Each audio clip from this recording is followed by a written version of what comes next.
Call the James City County Wetlands Board to order. The responsibility of this board is to carry out locally the Commonwealth policy to preserve the wetlands and accommodate economic activities so as to prevent their despoliation. Can we have a roll call, please? Mr. Roadley? Here. Mr. Dunn? Here. And Mr. Dunn is here for Mr. Waltrip.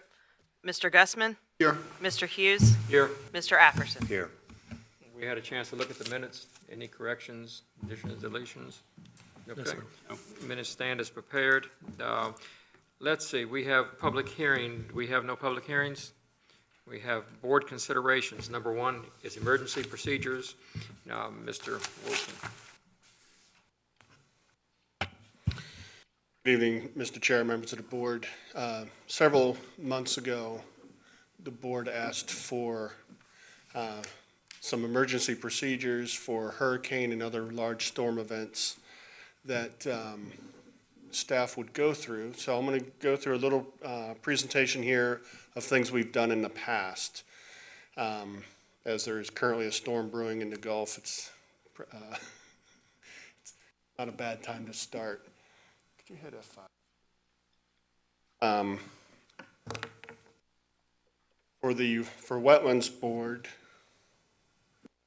what we've done in the past is we've issued an emergency permit after all the damage assessment procedures were taken care of, and everybody was safe. Staff and at the time, Mr. Henry Lindsay went out to properties and looked at, who was the board chair at the time. We went out to properties who suffered significant erosion problems mainly on the York, but also it happened on the James River. And we came up with this type of emergency permit application signed by the chair of the Wetlands Board here. And then it was also vetted by two other members of the Wetlands Board. This was done in conjunction with public notice through the paper and through a VMRC declaration that was put forth by the governor.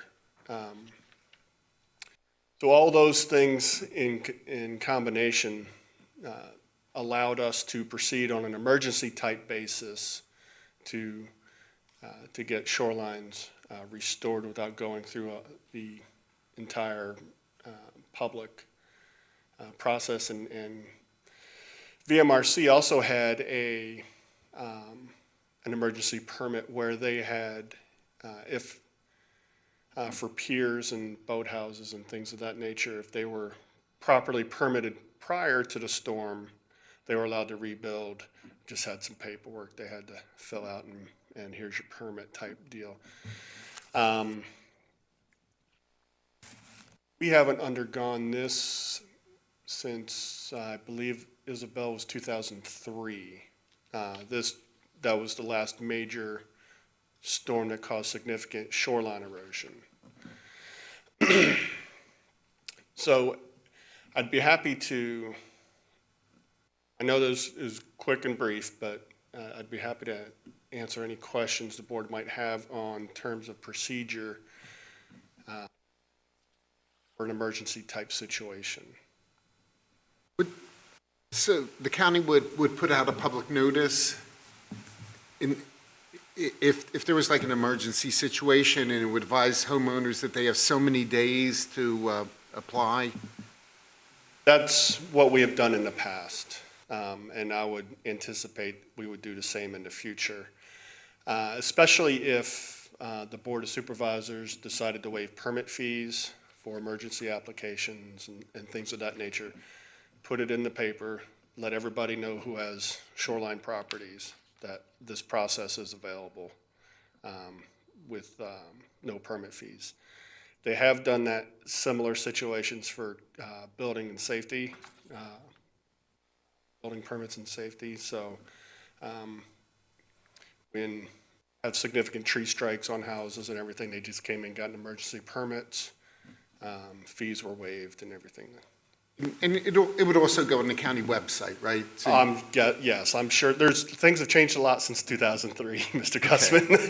And you, it's But yes, I'm guessing it'll be on Twitter, it'll be on Facebook. okay, there should be like a press release or something like that out. Yes, I'm So to sure. make sure people get that information, because you don't want somebody coming in, after the deadline and, Correct. And I never heard and all of about that it. would be, all of that would be vetted through county administration and the attorney's office and everything else. So a lot smarter people than I have gone through these procedures before, so. Ask you a question? Yes, sir. I can't remember, but I don't remember signing any of these back when Isabel came through. Were any issued? Sign any? I know Mr. Lindsay did sign some. Okay. I don't know where those records are. I was just curious because, I did not remember myself, I was there signing any of the applications. Right. I was just curious, that's all. I went with him. I remember, we went to like a dozen Okay, houses in one day, Right. and we signed off on all of them. In the form, you should be sure and have photographic documentation of them. I didn't see a place for that, but yes, we'll make sure we include photo or video documentation. Things probably be done electronically the next hurricane situation that comes up. Staff now has tablets they do routine inspections on, have photo capabilities, and I'm guessing those would be used in some form or fashion. it would be, it would be nice if, well, God forbid, we have an event. I think it's like important that you be able to have good documentation of the costs, estimates from the homeowners, and be able to tally that up so that after the event and analyzing it, we can, that data would be available, and we can see, people can start looking at what does a storm event cost the citizens of the county. So- Right, I know they have that data available for structures, building structures and things like that. And we could probably gather that same data or similar data for shoreline structures.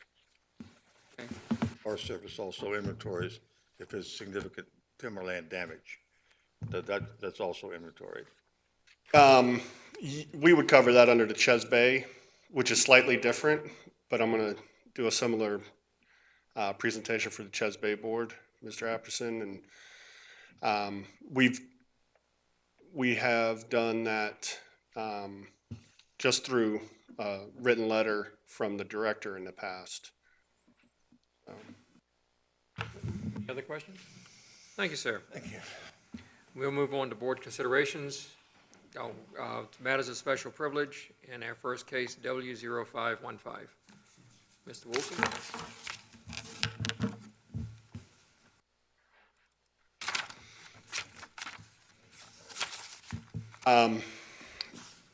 Good evening, Mr. Chair, members of the board. This is an old case, W0515, from 4384 Landfall Drive. Mr. Agnew Swinford, he goes by Chris. He put in a permit application along with his neighbor, Mr. Trolin, to do a bulkhead and then shoreline riprap revetment. And this is taken directly from the permit application, that they were to construct approximately 52 feet of vinyl bulkhead with a 10-foot return and approximately 137 feet of Class 2 quarry stone revetment. And this is on the Swinford's property. The Trolins was entirely bulkhead, and staff did not have an issue with that.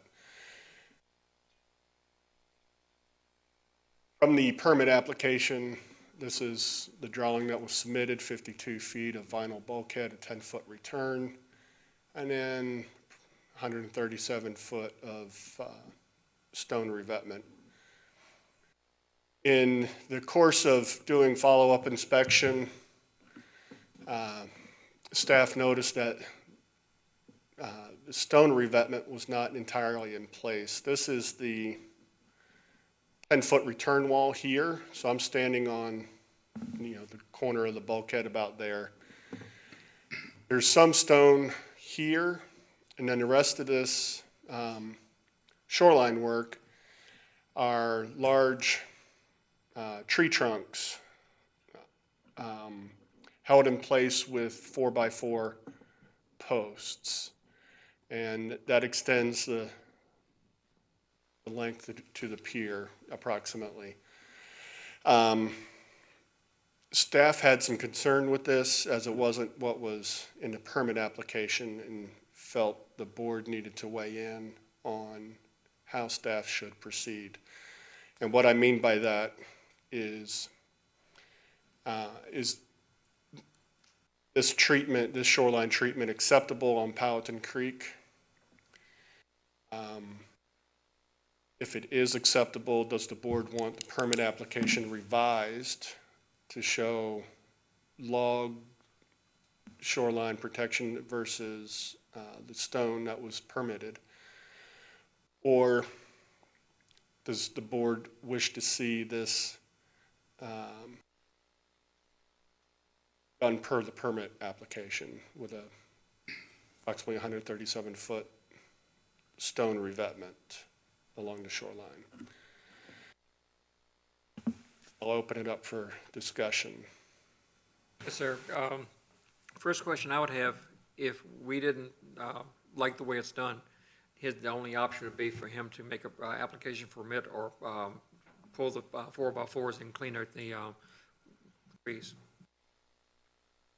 My understanding, and Allison Lay from VMRC is here, and she can correct me if I'm wrong, but my understanding is you have two options. They could resubmit a permit modification for this treatment, and you all could approve that, or he could remove this treatment, build what he was permitted to do via the old permit.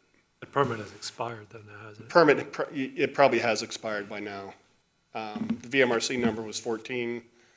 They're good for 3 years, so yeah, it's a couple years expired.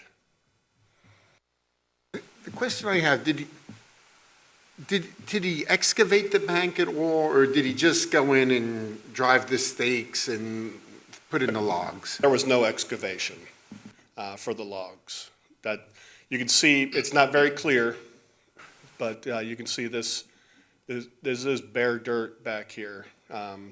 It's a concave slope, and the logs were just placed up against the slope, and the stakes were driven in. It shouldn't exacerbate the erosion. It shouldn't make anything worse, right? No, not in my opinion. Is it even treated wood? 4x4s are treated wood. Oh.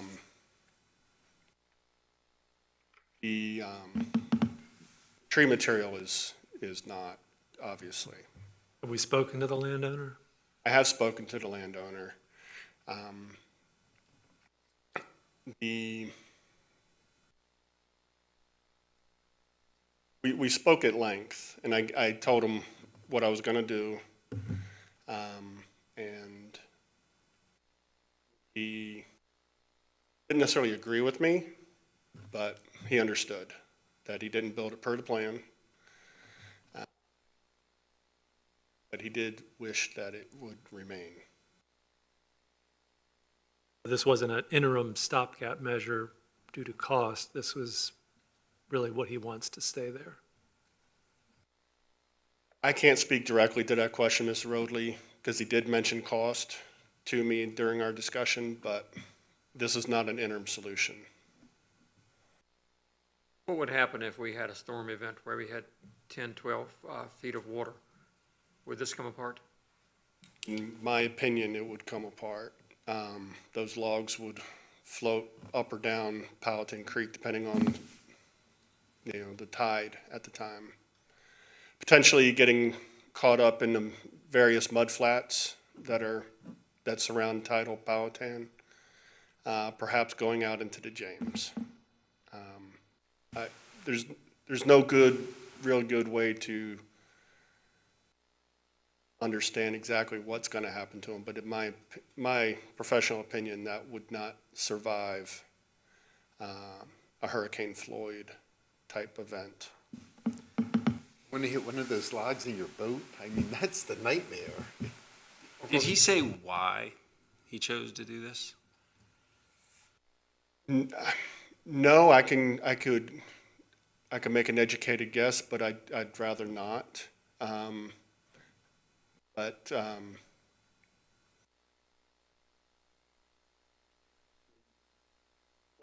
well, I will.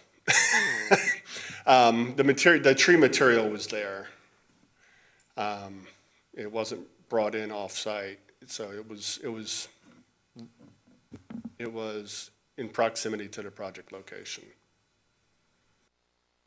How long has it been there?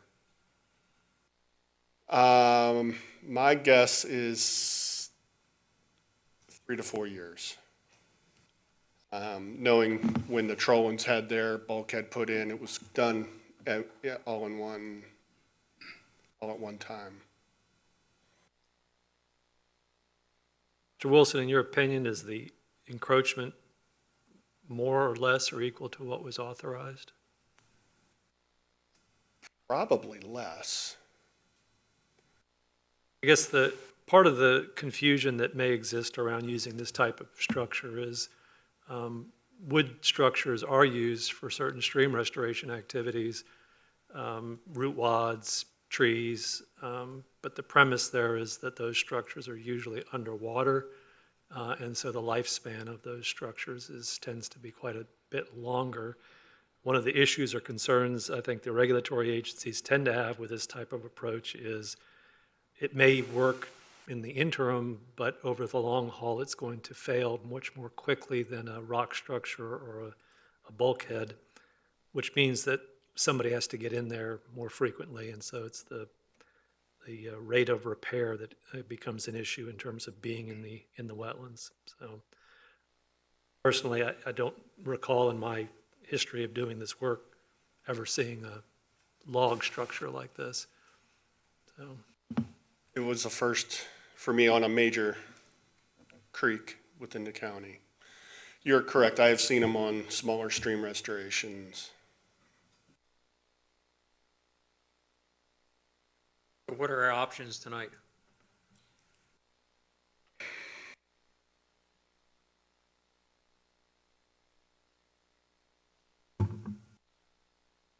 You could accept what was done, or you could ask Mr. Swinford to,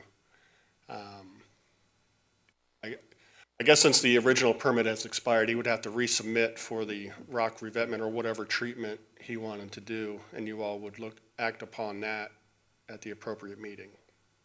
I don't see how we could approve what he's already got when we don't have an application and the public hadn't had a chance to see it.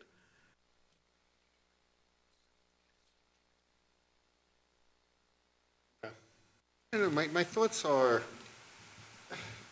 it's not increasing the erosion. It may be helping a little bit, but I'm worried that in a storm, if those logs get out in the river, that becomes a hazard to navigation. Some of those logs could sink, David, and some of them could float. You can't really tell by looking at them, at least I can't. It looks like the one on the far left here is a tremendous log. It looks like it's over 2 foot in diameter. The big one there on the left, based on the picture that I'm looking at there. Mr. Apperson, I would suggest that it may be larger than that. It wouldn't be surprising for me for half to sink and half to float. I couldn't tell looking at them which would be which, but I share your concerns that logs that size floating in a creek that narrow, it would do damage to anybody that would float into it. It's just. If I may add one more item to the discussion, those logs are not they're not cabled into the bank at all. Just want to point that out. The only thing holding them in place are the. It could float over top of the stakes and just move away. Yes, sir. I see what you're saying. I think they could. Yes, sir. So when he proposed the revetment, was he required to install this vinyl bulkhead? Did he have to also bring this revetment forward, or could he just? I don't understand why he would propose it and then follow through at all. I can't answer that, Mr. Yeah. Mr. Dunn, but I just wonder once if an there was a application requirement. has come forth and it's been approved, it's assumed that they will build what they've proposed. The county does not force, and this board does not force people to protect their property. He could have just left. He could have left it. I think one of the conditions was that the stone would have to be brought in over land instead of brought in by barge. Isn't that correct? All the work had to be done from land? It might be. I don't know how deep the creek is there. That is an outer bend, so that is the deeper part of the creek. I don't know if barge access is available that high up. So we recommend to the county that they advise the licensee, the applicant, that he's not in compliance and that he needs to reapply or face the consequences. Send a letter out to that effect. That would be my recommendation. We haven't approved it. I don't think we should approve it until he applies. If he applies for it and it meets the requirements, then I haven't got any problem approving it. But he'd have to prove it to me that it is the way it's supposed to be. I'd like that approach too, and like I'm, I go boating there, and when you see a big rock in the water, that's really scary. Somebody hitting that. That's my main concern. But if he gives us an application, then maybe we can review it and see if there's any public sentiment that other people are worried about that. One final question, Mike. Does this structure extend channelward to mean low water? I cannot answer that. I wasn't out there at the various tide ranges. You think tearing it up, removing everything, is that going to cause a big mess and exacerbate the erosion? Or if you just pulled everything out, but it did not continue with the riprap? That bank is sort of a cliff, and that was eroding, falling off. That bank has been eroding over the years. Whether this treatment has halted that erosion the last couple years or not is difficult for staff to say. We didn't have any baseline data. If the structure is removed, yes, there'll be some erosion in high storm events, but that would happen anyway, just looking at the photos. In real high tide events where that structure's overtopped regardless. Any other questions? Mike, just one final. If the applicant does move forward with an application, or the property owner moves forward with an application, you might look, I don't know exactly where this is, I don't remember exactly, but if, would a coir log and some beach nourishment and reestablishment of vegetation help? If he's trying to save money, would that help with some erosion protection, or is that just not in the cards? That's something you can answer here. I really can't answer that, but it's something that we could look into with him, should he choose to reapply. Property adjoining the county marsh. It is the first property on the right on what we call the island. So the property adjoining it has the county marsh in front of it? I believe it is county property next to it. I don't know if it has a marsh in front of it or not. The property itself, while the house was under construction, I don't know if you gentlemen remember this or not, but when the house was under construction, some thieves had come in, stolen the copper piping out, lit the house on, caught the house on fire, and it burnt to the ground. This is in the early 2000s.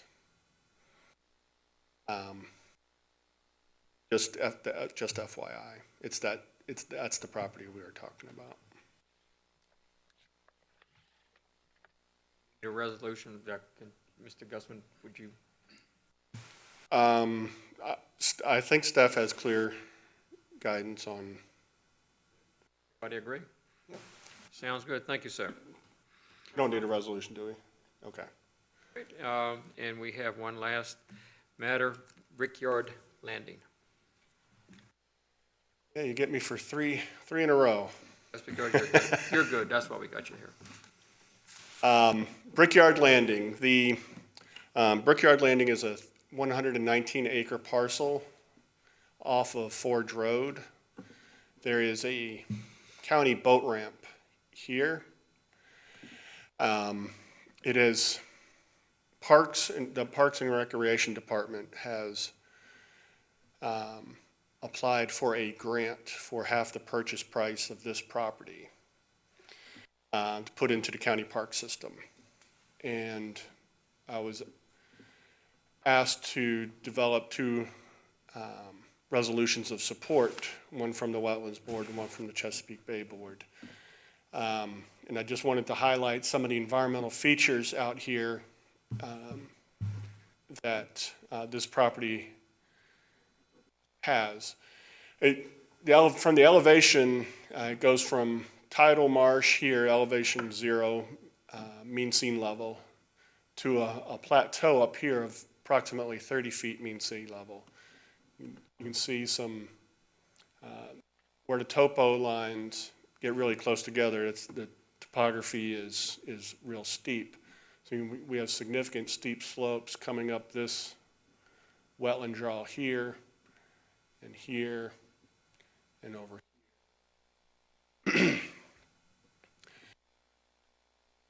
From the 2015 revised FEMA floodplain map,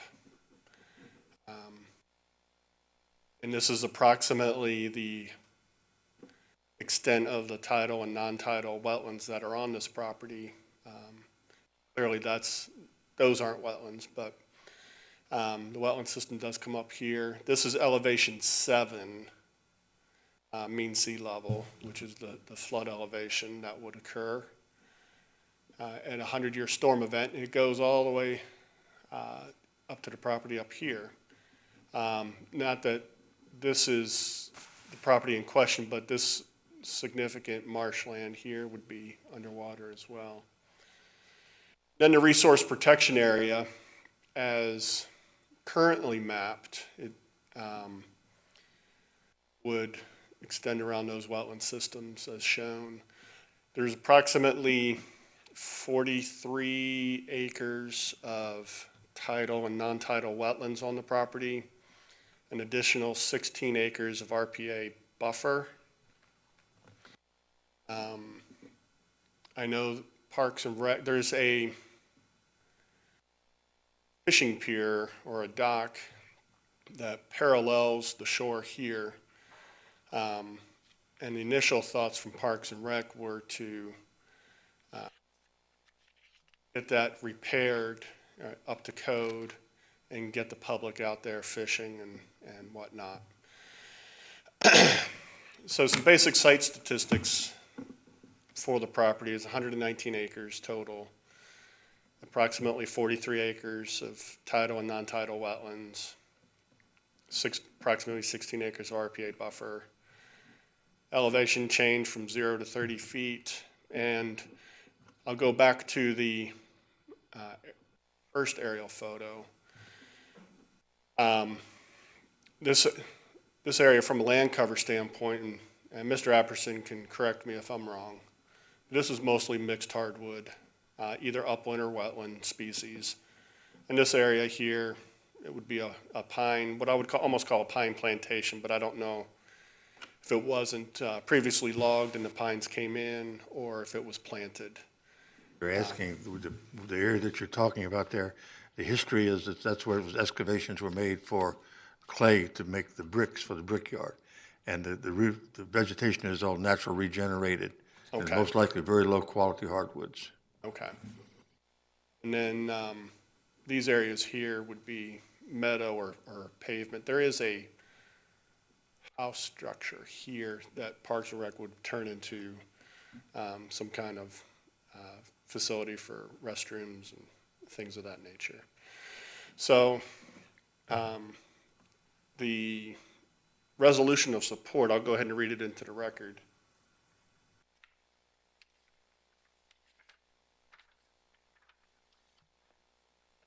Would be that whereas under the provisions of the LWCF, federal funding assistance is available to aid in financing the cost of land acquisition and/or development of public outdoor recreation areas and facilities.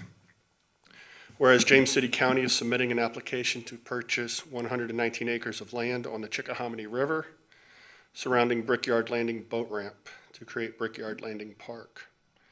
Now therefore be it resolved that the James City County Wetlands Board condones actions that increase water access opportunities for county citizens.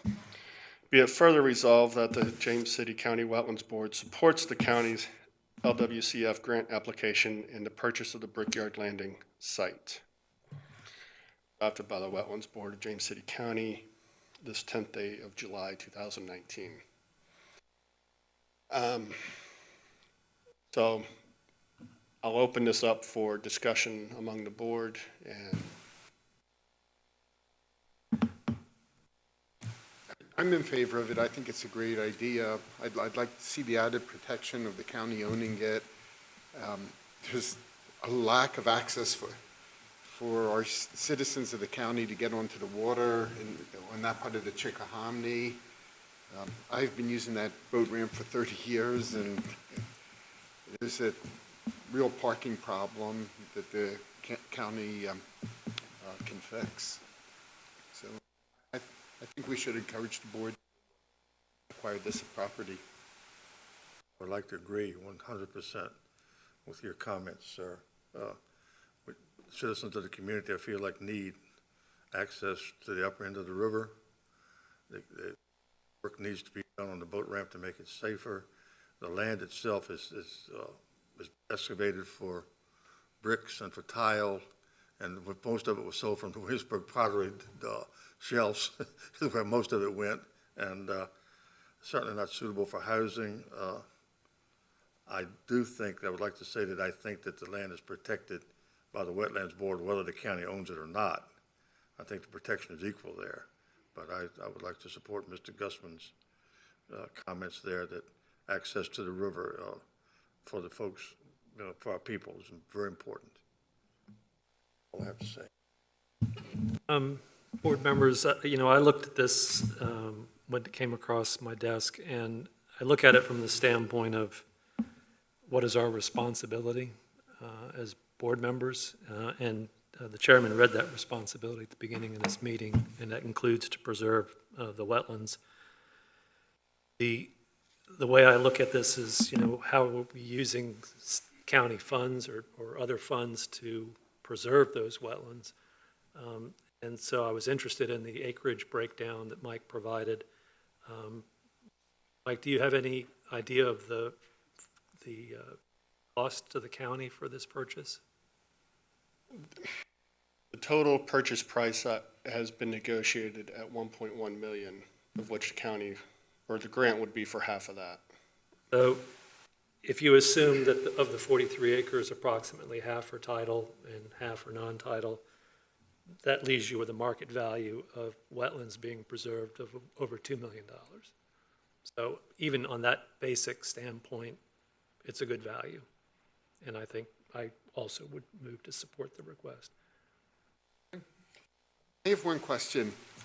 In your resolution, the third bullet, now therefore be it resolved that the James City County Chesapeake Bay Board, you used the word condones, and I was wondering if... Yes, I printed out the wrong version. Should it be encourages? Encourages, yes. Encourages, okay. All right. I do apologize that. Thank you for that correction. I think all of us support the resolution. Okay. Need a formal vote? Yes, I think that'd be appropriate. Hey, Can I make a motion? Yes. I'd like to make a motion to adopt this resolution to the support of the acquisition of the Brickyard Landing site. Mr. Roadley? Yes. Mr. Dunn? Yes. Mr. Gussman? Yes. Mr. Hughes? Yes. Mr. Apperson? Yes. Okay, we have anything else? I guess not. Do we have a motion to adjourn? Please. All in favor? Yay, okay, we're adjourned. Hey. I'd like to call to order the July 10th meeting of the Chesapeake Bay Board. The responsibility of this board is to carry out locally the Commonwealth policy to protect against and minimize pollution and deposition of sediment in wetlands, streams, and lakes in James City County, which are tributaries of the Chesapeake Bay. Can we have a roll call, please? Mr. Roadley? Here. Mr. Dunn? Here. Mr. Gussman? Here. Mr. Hughes? Here. Mr. Apperson? First order of business is the approval of the minutes. Are there any additions, changes, deletions to the minutes? Okay. The minutes stand approved. Our next order of business are public hearings. Our first case is CBPA 19-0055 for 100025 Sycamore Landing Road.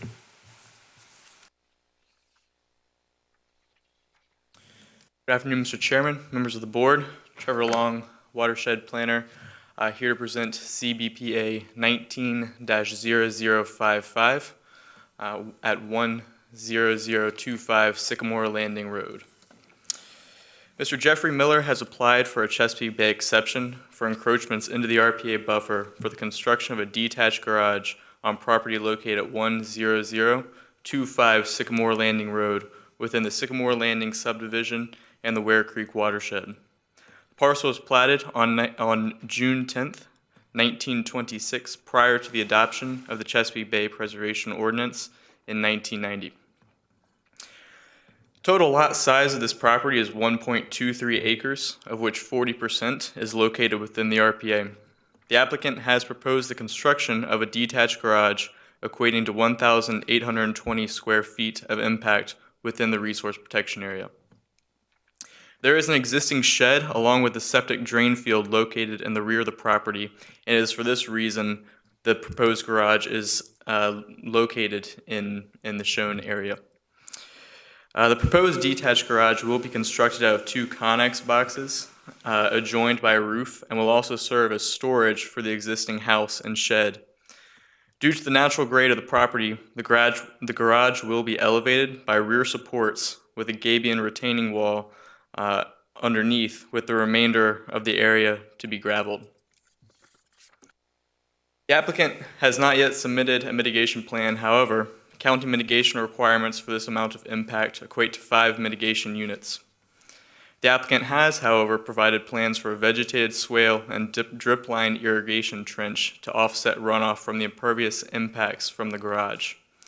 While the existing shed is not located within the RPA, the applicant has also proposed to remove the shed, therefore decreasing the amount of impervious runoff flowing into the RPA. Staff has evaluated the application and exception request for the construction of a detached garage and finds that the application meets the conditions in sections 23-11 and 23-14, and that the application should be heard by the board because the garage is more than necessary to afford relief, and must be considered by the board following a public hearing under the formal exception process. The exception granting body is permitted to require reasonable and appropriate conditions in granting the exception request in accordance with section 23-14. Chesapeake Bay Board should fully consider Chesapeake Bay exception number 19-0055 as outlined and presented above, and may grant the exception with such conditions and safeguards as deemed necessary to further the purpose and intent of the county's Chesapeake Bay Preservation Ordinance. Staff has reviewed the application and exception request and has determined the impacts associated with the proposal to be major for the proposed development. Staff does not provide a recommendation for this exception request. However, if the board wishes to approve this request, staff recommends the following conditions be incorporated into the approval. The applicant must obtain all other necessary federal, state, and local permits as required for the project. The applicant must submit a mitigation plan that details the size, location, and name of the required plant materials, which shall be 5 canopy trees, 10 understory trees, and 15 shrubs, or the equivalent. The applicant must submit a written agreement to the James City County Stormwater and Resource Protection Division committing to the removal of the existing shed on property. The applicant must submit a design for the proposed infiltration practice that meets the minimum standards and specifications of Virginia Stormwater BMP Clearinghouse Design and Specification Number 8, Infiltration Practices, and the design must capture at least 50% of the proposed impervious cover. This design will be reviewed and approved by staff.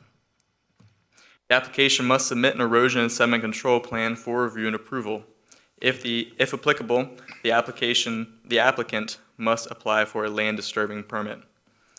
A surety of $2,500 be paid in place prior to the commencement of work in a form acceptable to the James City County Attorney's Office to ensure the mitigation requirements, and that this exception request approval become null and void if construction has not begun by July 10th, 2020, with written requests for an extension submitted to the Stormwater and Resource Protection Division no later than May 29th, 2020, 6 weeks prior to the expiration date. I'll now divert your attention to the screens for a brief presentation. Again, this is CBPA 19-0055 at 10025 Sycamore Landing Road. And the applicant requests to construct a detached garage within the RPA. The vicinity map above indicating the parcel located in the Sycamore Landing subdivision. And an aerial photograph highlighting the parcel and the approximate location of the proposed shed. The topography as it affects the property, gradually and fairly consistently sloping downwards towards the ending of the property, with marsh and wetlands located in this general vicinity. The resource protection area as it affects this property, the existing house here with a shed, the existing shed located here and the house here. The site plan that has been proposed for the shed, again, this is the existing, for the garage. The existing shed highlighted here in orange with the shed garage here in yellow. The drain field is in this approximate location. Its dimensions are 3 by 60. This 100-foot RPA line being illustrated in red.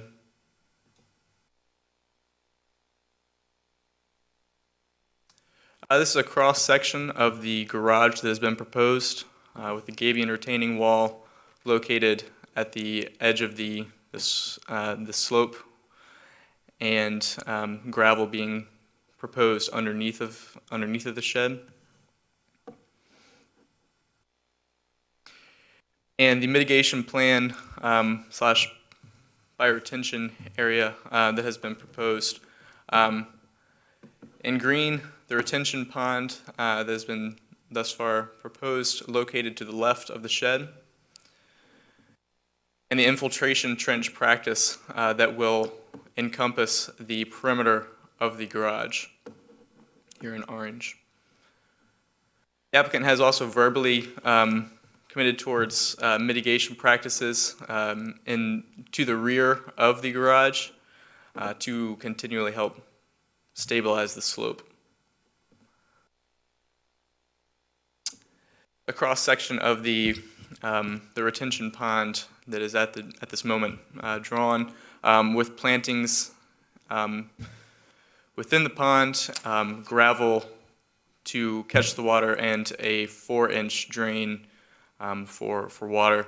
There will be hardwood mulch on the exterior of the berm that will capture the water that drains to this area. Oops, excuse me.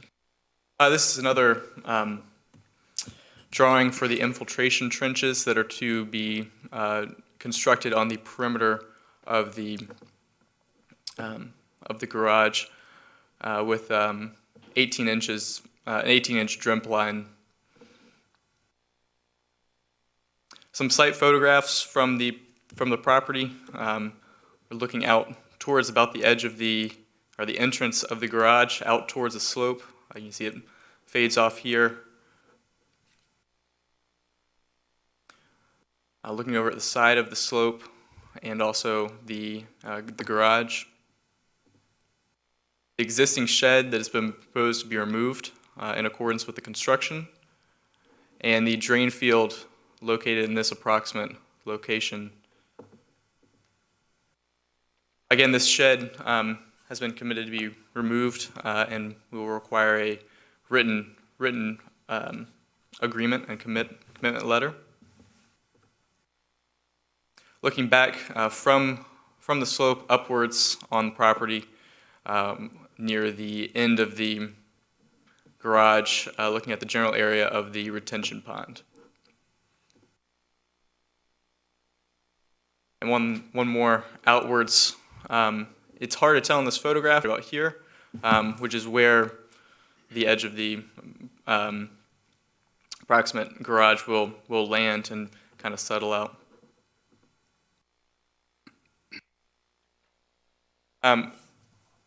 If the board does wish to approve this application, staff does recommend and require that all other necessary local, state, and federal permits be required. That a mitigation plan consisting of 5 canopy trees, 10 understory trees, and 15 shrubs be submitted. That the applicant submit a design for the proposed infiltration practice that meets the Virginia Stormwater BMP Clearinghouse Design Specification number 8 for the infiltration practices.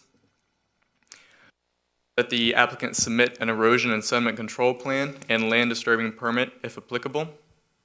That a surety of $2,500 to ensure mitigation be submitted. And that this exception request become null and void if construction is not begun by July 10th, 2020, with written request for an extension submitted no later than May 29th, 2020, 6 weeks prior to the expiration date. Thank you for your time, and I'd be happy to answer any questions at this time. Let me start off. I'm a little confused here.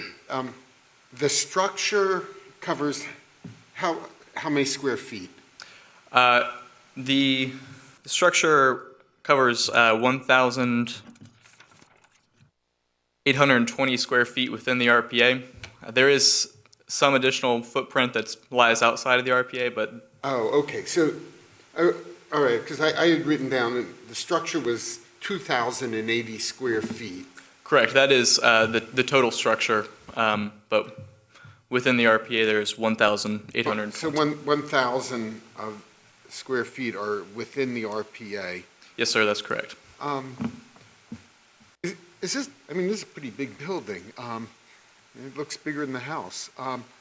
Is this a commercial building for commercial use, or? I'll defer that to the applicant. I do not believe so, however. Okay, and I'd also, well, this will be a question for the applicant, but what it looks like if you demolished the existing shed first and then put this up where the existing shed is, boy, that would really cut back a huge amount on the impacts to the RPA. And I was wondering, did you consider that? Is there a reason you couldn't do that? And looking at this diagram of showing where the RPA is, you're telling me that that's a 2,000-foot structure, but only 1,000 is in the RPA. When I look at that diagram, it looks to me like 80% of it's in the RPA. Something doesn't jive here. Yeah, so the impervious cover is an approximation from an exercise that we did. Given the scale in our systems, that was the number that was acquired. It may be slightly different. 1,800, right? Mr. Gusman, I believe Mr. Long initially stated it was 1,800, not 1,000. It's 1,800. 1,800 square feet within the RPA. I'm sorry, 1,800 square feet. Within the RPA. Okay, I'm sorry, I wrote down 1,000. Okay, that makes more sense. Sorry about that. Okay, so I do have that question the applicant can address about, couldn't you just tear down the shed, shift everything over to the left, and that would get more, at least half of it out of the RPA, it looks like. Any other questions from the board? Were you able to verify the location of the drain field? Yes, this is a fairly accurate representation of the drain field as provided by the applicant. And is the offset from the property line a county standard offset? Yes, I believe that's 10 feet. The other option, Mr. Gusman, would be to redesign it and put it adjacent to the drain field. Yeah, Or forward. okay. Any other questions for staff? Okay, at this time, I'd like to open the public hearing. Would the applicant like to come forward and address the board? Oh, I'm Jeffrey Miller. I've lived and worked in York County and James City County for the past close to 40 years. I'm a Class A contractor, so I've done a lot of work in the county. And it's my first time at one of these meetings. But I can address some of the design considerations on this thing. To place it there, it's on the right side of that property. It seemed to make the driveway less extensive. If I moved it over to the other side, that was a consideration, but it would mean that driveway would come all the way across there and just be a bigger impact. From the back corner of that structure, it's about 65 feet to any kind of, there is marsh back there, it's quite wet. So it's about 65 feet to where your feet start getting wet. What drove the design, I wanted to have storage. We have party supplies that would get stored in there. I work metal, wood, work on cars, boats, all kinds of things. This would supply storage inside, dry storage, and storage underneath of it for seasonal things, yard equipment, things like this. It is not a commercial building. As you can tell, I'm pretty close to retirement, so this is a dream shop, for projects and such. And what drove the size, those containers are 40 feet long. If you are from the golden rule, though, or the golden ratio, rather, it's if something's 1.618, I think. If something's so wide, it's 1.6 that longer. So this is an ideal configuration according to the ratio. That's consideration or not, but trying to make the Connex boxes, it gives me like instant dry storage and then a nice workspace underneath. I'm not familiar with the Connex box. Can you? Connex box? Yeah. It's a, Connex is a shipping container. Oh, okay, shipping containers. Shipping container. They come 8 feet wide, either 20 feet long, 40 feet long, 45 feet long, 8 feet high, 8.5, or 9.5 feet tall.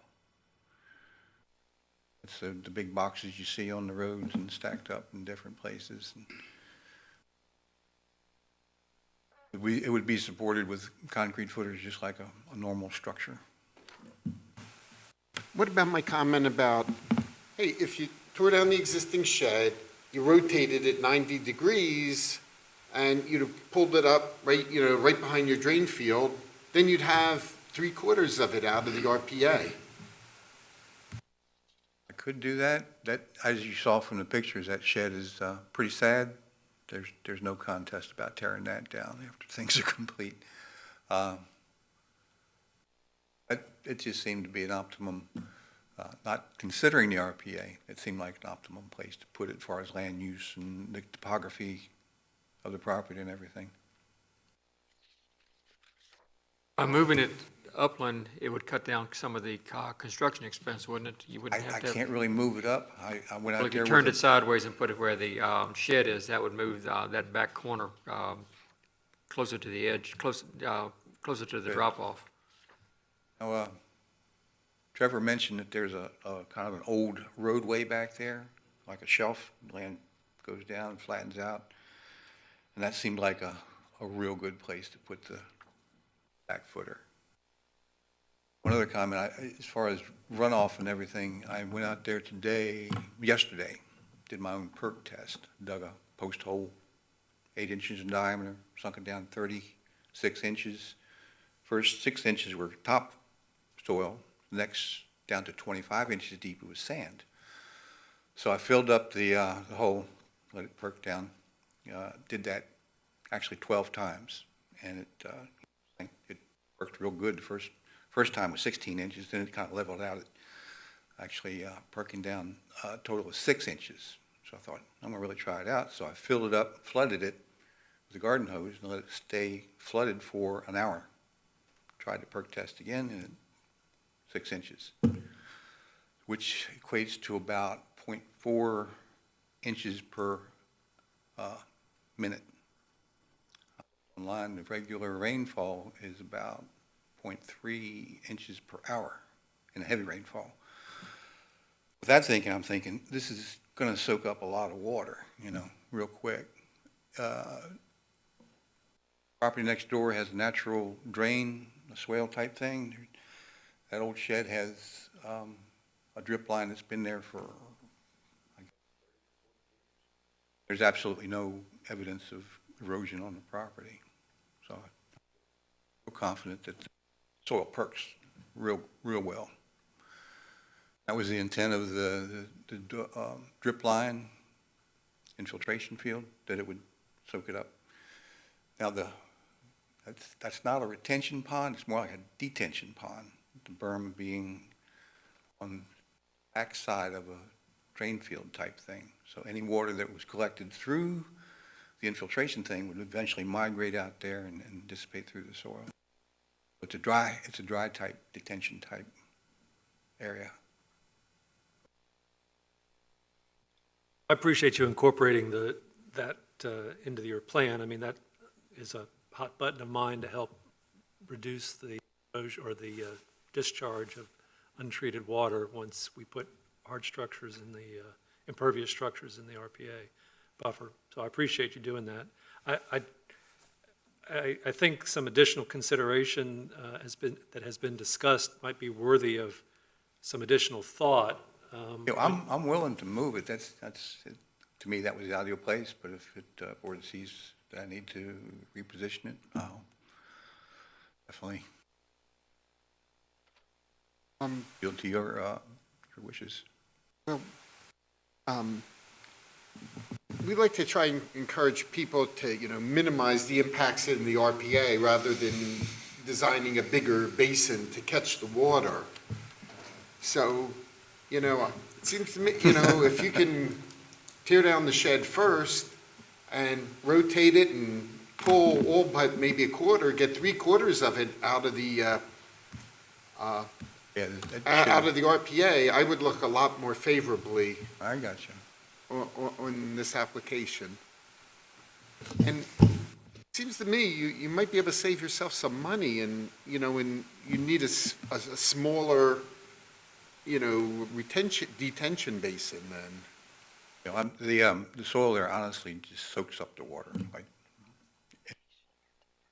And many folks come in here with their applications, they don't have the luxury that you do of having room to actually move away from the sensitive areas back into the non-sensitive areas. And Well, the drain field goes all the way back there, so I can't move forward. I can move sideways. The green field's where it is, so Yeah. that's not an issue. But all you would have to adjust really would be the driveway a little bit. To move back over to, as Mr. Gusman says, out of the RPA as much as you could. I can do that. I talked to zoning. They said 7 foot was as tight as I should go to a property line. They had no problem with the 7 foot setback. So if I went 7 feet all the way to the other side and replace the existing shed. I can do that. We're talking about turning it 90 degrees and bringing it to 7 feet from the property line. Well, I wouldn't, I was purposing to put the Conex boxes facing the house, the road, so they don't really, they're not gonna even be visible if they're in that perspective. You know, wife wants to be pretty. I was curious about how you turn those into something that is acceptable to the Yeah, well, the neighbors. Conex is 40 feet deep, and the reason it's 52 feet deep is there's like a porch in front of it. Kind of disguises the hip roof, matches the hip roof on the house. Be a metal stand, you know, or a ribbed type metal roof. And so it's designed to be. You paint those or put a siding on them, or? I was planning on painting it. Those boxes are corrugated steel on the side, so it'd be painted, you know, of a woodland type color. Metal roof that comes in any of 20 different colors, you know. As an example of that construction on Fenton Mill Road, up next to the 7-Eleven as you come out of Croker, all the way up at the 7-Eleven, there's some storage sheds there made out of the boxes, Conex boxes, exactly what you're talking about, exactly. I'm not placing that one exactly, but it's. If you turn and come down Fenton Mill Road from the 7-Eleven, you'll see them on the left. What would be, would we have to pass it off till next month for the applicant to modify his drawings?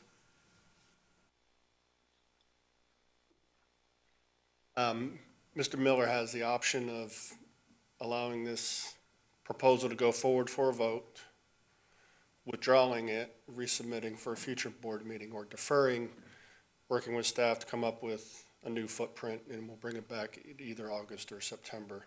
I would leave that option up to Mr. Miller. So if you ask for deferral to the next meeting, then Ask for a you would- deferral, work on this. that would leave the matter. Sounds like a plan? We'll bring it back and then you can Take it get a from vote. there? Yes. If I'm reading you all correctly, your preference would be to try to get as much out of the RPA as possible. Yes, sir. Yes, sir. And if you could provide as much detail, if you're going to incorporate a detention basin, we'd like to see as much detail as possible about that. Well, if I get it far enough out of the RPA, is possible, it might not Yeah, need that's it. going to change the whole game, so, but if you propose a detention basin, give us as much detail as you Yeah, can. well, the water detention area, I was thinking with the infiltration trenches and the area underneath that would be gravel storage, outside storage basically, but covered. In this other area, it was over 1,400 square feet. I think it'd be up to the applicant to ask that the matter be deferred to their next meeting. Yes, So you're asking it to be deferred to the next meeting. yes, can we defer it till the next meeting? Okay, okay. Thank you. Thank you, sir. Thank you, Mr. Miller. Thanks for coming up. Would anyone else like to speak on this issue? At this time, I'll close the public hearing. No, I leave the public hearing open? Okay, I'm not closing the public hearing. It will remain open. The applicant has requested that we defer his application to a later time. Any discussion from the board? Would someone like to make a motion? Make a motion to defer the application. Okay, we have a motion to defer the application. Now let's defer it till Was it the next month, the next regular scheduled to meeting? next regularly scheduled meeting. Does that give you enough time to work this out? Okay. We have a motion. Can we have a roll call, please? Certainly, Mr. Roadley, Yes. Mr. Dunn, Yes. Mr. Gussman, Yes. Mr. Hughes, Yes. Mr. Apperson. Yes. A motion cap. We'll see you at our next meeting then. Thank you, sir. Thank you. Okay, our next case is CBPA 19-0058 for 105 South Turnberry.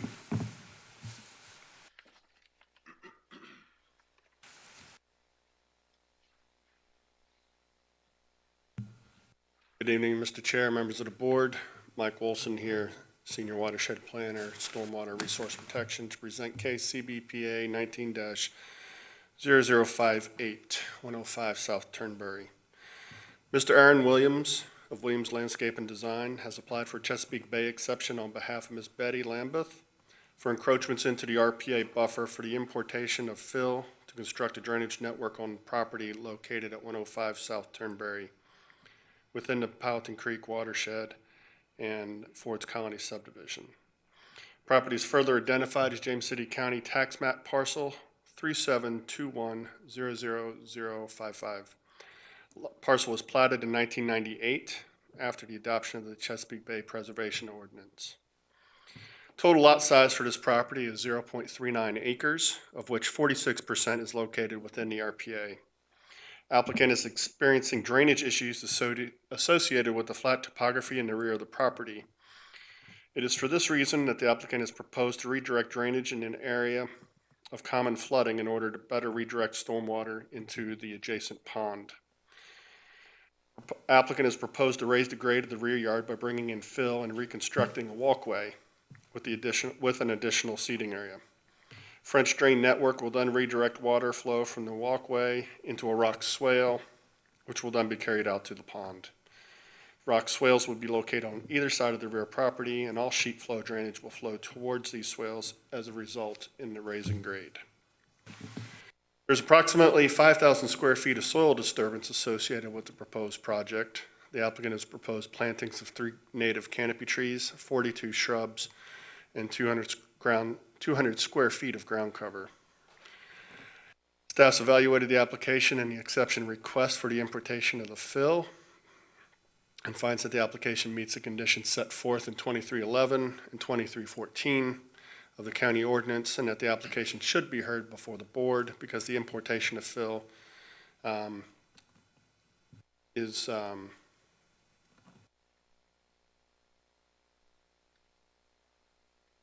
I'm sorry, I lost my place. It would be considered accessory in nature. Staff's reviewed the application and the exception request and has determined that the impacts associated with this proposal to be major for the proposed development. Staff does recommend approval of the exception request with the following conditions incorporated into the approval. The applicant obtain any other necessary federal, state, and local permits as required for the project. That a surety of $2,000 be paid and in place prior to the commencement of work in a form acceptable to the James City County Attorney's Office to ensure the mitigation requirements. The applicant must coordinate with and obtain written approval from the James City Service Authority to raise the grade of the manhole in the rear of the property and place improvements within the JCSA easement that runs along the pond. But the applicant must submit an erosion sediment control plan for review and approval. The applicant must apply for a land disturbing permit. Turf grass will not be planted in the rear of the property aside from the area currently vegetated by turf grass. This exception request approval shall become null and void if construction is not begun by July 10th, 2020, and that any written request for an extension for the exception shall be submitted to the Stormwater and Resource Protection Division no later than May 29, 2020, 6 weeks prior to that expiration date. I'll direct your attention to your monitors. Again, this is CBPA 19-058, 105 South Turnberry. And their request is to import fill to construct a drainage network in the rear yard. 105 South Turnberry, as it falls within the Ford's Colony subdivision, located right there. Aerial photograph showing the existing Ford's Colony Lake. This stepping stone walkway that was approved administratively. The topography of the site showing how flat this rear property is. The RPA as it exists on the property. And then the sanitary sewer that was discussed. there is a sanitary sewer manhole at grade right here. And then there is a 20-foot easement around that pipe network, 10 foot on each side of the pipe, that the improvements that are within that easement, that is to the James City Service Authority, would need their written permission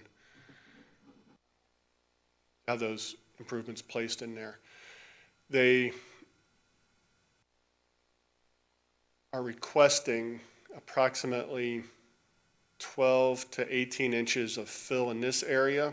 They would need to raise that manhole up accordingly, and they would need the Service Authority approval to do that work as well. From the site plan that was submitted, the RPA line runs near the rear of the property. This, and I'll go back to the aerial photograph, this is the area of existing turf grass that will remain. It's shown in this location here. That is the only area of turf grass within the rear of the property. The proposed walkway would come out and be restored once the fill has been placed in this location. And then a proposed extension and seating area in here of similar material. The Service Authority manhole that's under discussion is located in this area. And then the two rock swales that were discussed would be this location here and this location here, capturing the runoff from the yard and directing it down these stabilized swales.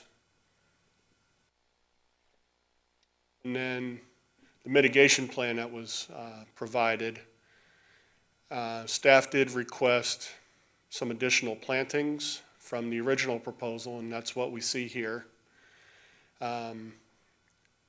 Basically revegetating the area that's been or will be disturbed, which is approximately, again, 5,000 square feet. Also shown in this graphic, these gray lines, the French drain network that was discussed, capture runoff from the center of the property and direct it into these rock swales here, which would then direct the water into the pond at the top of the page or back of the property.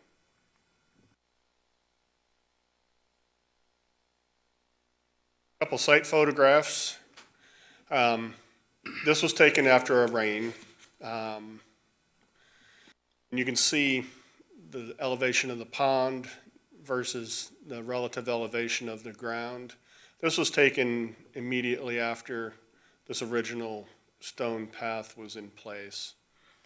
And again, I want to emphasize to the board that that was done administratively.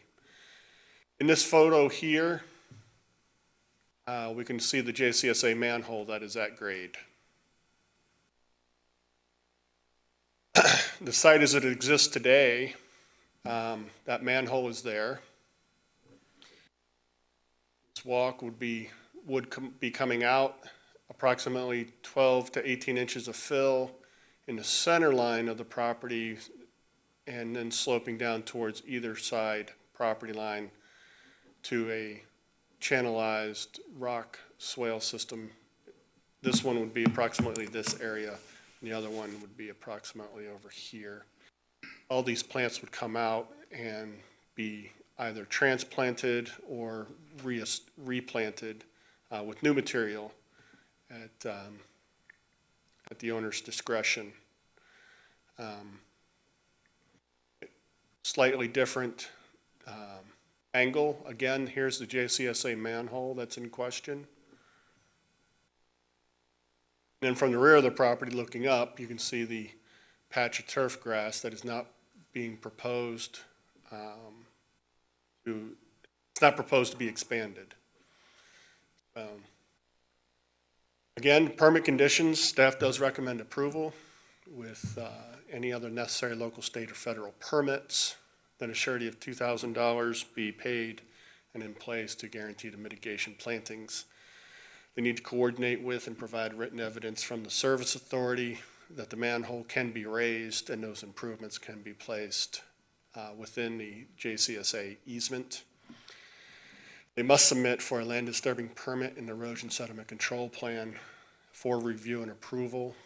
Those thresholds for those types of plans are 2,500 square feet. And again, they're proposing approximately 5,000 square feet of disturbance. The turf grass that's currently exists in that area in the rear of the yard would not be expanded, and that the exception request become null and void if construction is not begun by July 10, 2020, and then any written extensions submitted to our office no later than May 29th, 2020. Be happy to answer any questions the board may have on this matter. Any questions for staff? I've got one. Can you go back to the planting diagram? I see the plantings are in the vicinity of the sewer line, James City County service line. Are they allowed to plant on that easement? That would be part of the written approval. My understanding of service authority requirements are that they would allow shrubs to be planted in that easement, but no trees, especially trees with very invasive roots like willow trees, black willow, and things of that nature. So the planting plan may need to be adjusted. That would be something you would do administratively. That's something we could do administratively. The quantity would be more important from, in my perspective, from the boards to approve. Any other questions? Mr. Wilson, has a wetland delineation been done on this property? No, I would Suspect it's wetlands? The pond itself is a jurisdictional feature. If there are wetlands on the property, it's on the property proper, if you will. They've been highly modified. I don't know how the Corps looks at that. The reason I'm asking is this is very reminiscent of what used to be called telec ditching in terms of the configuration of drainage. I'm not suggesting that it is, I'm just merely asking the question. In concept, what we're doing is taking a site that drains poorly, that is slow infiltration, and speeding up the drainage to get the water off the property more rapidly. Yes, sir. That's exactly what they're asking for.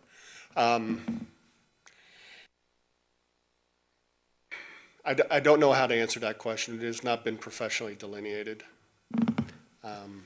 Other than, I didn't see evidence of juncus or other wetland type. Is this predominantly clay soil back here? Is that the reason for the low infiltration? I'm a little surprised given the last photograph that you showed. There seems to be a fair amount of slope on the backside of the property. There is by the house. And it, Right there. yeah, there is significant slope up by the house, and then it drops off here significantly. It's I would suggest to you it's less than, it's about a 1 to 2% slope from this point on towards the water. Yes, it still drains towards the water. So there's no bowl effect that has been created over time. Thank you. Any other questions? Okay, at this time, I'd like to open the public hearing. Would the applicant like to come forward and address the board? Hello, thanks for having me here. I'm Aaron Williams with Williams Landscaping Design. I'm representing the homeowner, Betty Lambeth, and I'd like to answer any questions you have. Are the plantings what you'd classify as native species? Yes, sir. We followed the guidelines and tried to fit with, the list that's provided by the county. I noticed on the plants that I saw, they're kind of like their feet wet. Yes. Yep, that's kind of what we were thinking, and by the way, your description was very, well put. That's exactly what we were trying to do when you described moving the water to the outside. Her concern is mostly it holds water after rain significantly. I think that one photo is very accurate. And mosquitoes and, other issues that come up. The other thing is the mulch, you can kind of see in that photo, it just pushes all over the place so that it leaves bare ground, and it's I could see that in the problematic. picture, yeah. So- I guess part of me is in support of revegetating a rather unvegetated buffer. Getting water off the property more quickly to accomplish that goal is just kind of counter to what the reason for the buffer, which is to try to filter the water. So I'm struggling with it a little bit. The pond, there's a man-made pond, right? Yes. I might be wrong, but I think the roads also drain toward it. I think that's why Ford's Colony put these ponds throughout the property. Definitely the property, like Mike said, it sits up really high. You can't tell from the photos. So both sides of the property currently do just force their way down toward this pond. And our idea was, instead of it cutting through and causing all kinds of havoc, was to give it large river rock, kind of a easy path for the water to make its way, a little bit more clean, if you will, so it's not putting as much debris into the pond. This is a question for staff. The pond is, what was the pond considered? Is it considered a BMP, or is it considered a? It's a series of ponds in this area, and they are all BMPs. Okay, so it's a BMP, all right. Any other questions for the applicant? Okay, thank you. Thank you. Would anyone else like to speak on this issue? At this time, I'll close the public hearing. Discussion from the board. Mr. Chairman, given the current state of the RPA buffer in this area, I can see that there's an issue with the amount of material that continues to wash off. I am in favor of revegetating that buffer and getting more vegetation in there. I'm having a little bit of difficulty with just increasing the speed at which water flows off the property, since that's kind of the purpose of the buffer. But I am in favor of putting more vegetation in that area. I think I'd be more concerned if it was going into, jurisdictional waters. But it's going into a BMP, so it's going to get more treatment in the BMP. I think I can support it. Fair enough. Any other comments? Okay. That's my vote. I support it. I see nothing. I agree with the fact that essentially it's a big holding pond anyway. It's man-made, Okay. Would someone like to make a motion?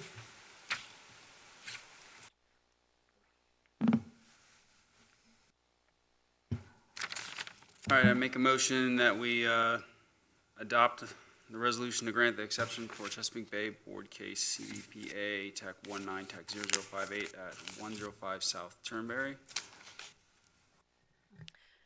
We have a roll call, please. Mr. Roadley? Yes. Mr. Dunn? Yes. Mr. Gussman? Yes. Mr. Hughes? Yes. Mr. Apperson? Yes. Okay, motion carries. The exception is granted. Okay, that concludes our public hearings. We do have 2 items under board considerations.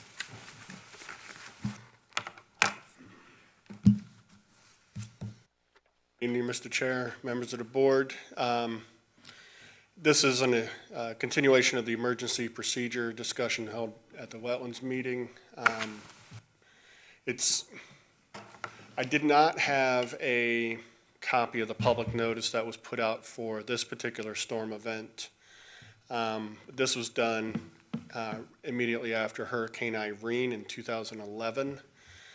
We had a standard template that the director at the time filled out and mailed out to concerned citizens who had impacts in the RPA and/or conservation easements that were on their properties.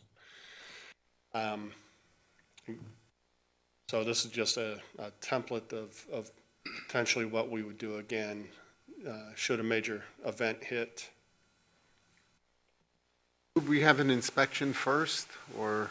Yes, there would be photographic evidence. And there'd be a form and- you'd fill out? Yeah.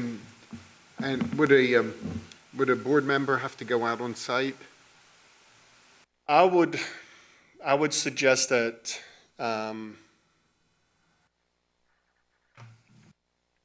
you leave that or storm dependent, because some of these storms can be rather massive. The Wetlands Board those properties are known, the quantity there is a known quantity, whereas RPA, over the course of the 20 years I've worked at the county, has changed with the 2004 ordinance adoption. I would suggest to you, Mr. Gussman, if you were to go to every property that wanted cleanup from a hurricane, you'd be out for 6 months. Staff will have seen most of those properties. We are part of, our division is part of the damage assessment that is set up by the county, and we go out and we're the eyes and ears in the county immediately after a storm event, looking for tree strikes and damaged structures and things of that nature. So they'll see ancillary damage within the conservation easements and RPA on their properties. I can tell you my experience has been for those areas that people tend to take care of their personal effects first before they go and start cleaning up RPA and conservation easement. Usually takes 3 to 6 to 9 months or so. And I would also suggest to you, should we have another major event in the future, that we will be having this discussion again, and the board can set some kind of time frames, limits, expectations, things of that nature. Thanks for thinking about this and presenting. Not a problem. Okay. All right, and then the other matter. we have another matter, and that is also the Brickyard Landing from the resolution for the Chesapeake Bay Board. The resolution would be the same, the presentation's the same. The resolution would be the same except the names of the boards. So unless you want me to go through the whole presentation again, No, we can skip I that. would suggest that somebody make a motion. Okay, I make a motion that we approve the resolution. Okay, can we have a roll call? Mr. Roadley? Yes. Mr. Dunn? Yes. Mr. Gussman? Yes. Mr. Hughes? Yes. Mr. Apperson? Yes. Okay, I believe that concludes our business for tonight. Can we have a motion to adjourn? Yes, sir. So moved. Come see us, man.